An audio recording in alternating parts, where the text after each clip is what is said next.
મારી જોડે છે ચમચમાતી રિક્ષા અને હું 5 કલાકની માટે બન્યો છું રિક્ષા ડ્રાઈવર અને આ વિડીયોમાં થોડોક ટ્વિસ્ટ છે. એ આપણે એક પેસેન્જર મળી ગયા હતા આ માસી. ફોટો પણ લેશે ફોટો માસી અમારે એક વિડીયો ચાલે છે ચેલેન્જ. એવું છે. હા એનો તાણ આ માસીને હજી સુધી ખબર જ નથી કે અમે એમની જોડે પૈસા નથી લેવાના. કમ્પ્લીટ રિક્ષા ચલાવીને મેં આ ગલક લે લે ફોટો તું તાર લેવાના પૈસા. લેવાના હા અમારે ચેલેન્જ ચાલે છે ફ્રીમાં. આજે બધાને ફ્રીમાં બેસાડવાનો છું. હા બા ક્યાં જવું છે? ક્યાં જવું છે કાકા? ક્યાં જવું છે? કયો કાકા તમને શું લાગે છે આ ચેલેન્જ થાય અમારું સક્સેસફુલ થશે? પબ્લિક જ કોઈ નહીં આવતી, શું કરવાનું? એક માજી આવ્યા તેના 5 મિનિટથી ફરી હશે આપણે મળી જશે.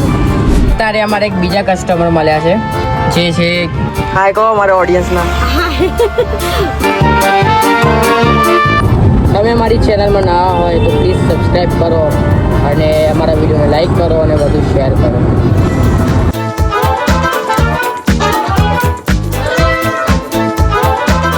પૈસા નથી લેવાના, નહીં લેવાનું ફ્રીમાં. આ બેનનો તો કઈ રિએક્શન જ ના આવ્યો. મને એવું લાગવા માંડ્યું કે આપણો ચેલેન્જ આ ફેલ થઈ જવાનો છે. પછી અમે કરી થોડી ઘણી પ્લાનિંગ. સ્ટેપ નંબર 1 કે જ્યાં ભીડ વધારે હશે ત્યાં અમે જઈશું. સ્ટેપ નંબર 2 બસ સ્ટેશન અને રેલવે સ્ટેશને જઈશું.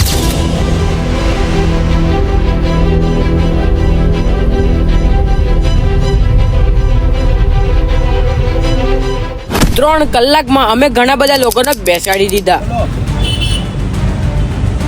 મજા આવી. રેસ કરવી છે કેમ? અરે યાર આ ના દોડે યાર મને આજે બૂમ પાડી. આ બાજુ જઈશું કઈ બાજુ જવું તમારે? વસ્તુ હમ જોડે હા ભાઈ બેસ જાઓ. લઈ જાઓ.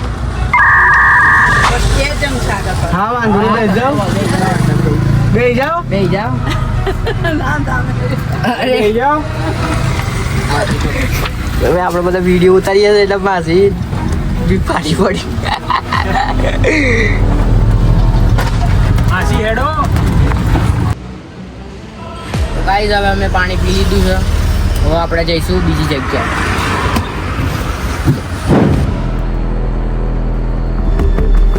પાંચ કલાક પૂરા થવામાં થોડોક જ સમય બાકી રહ્યો હતો અને અમે ટોટલ 19 જણના બેસાડ્યા હતા. અને આ ચેલેન્જ આપણો અહીંયા જ પૂરો થાય છે.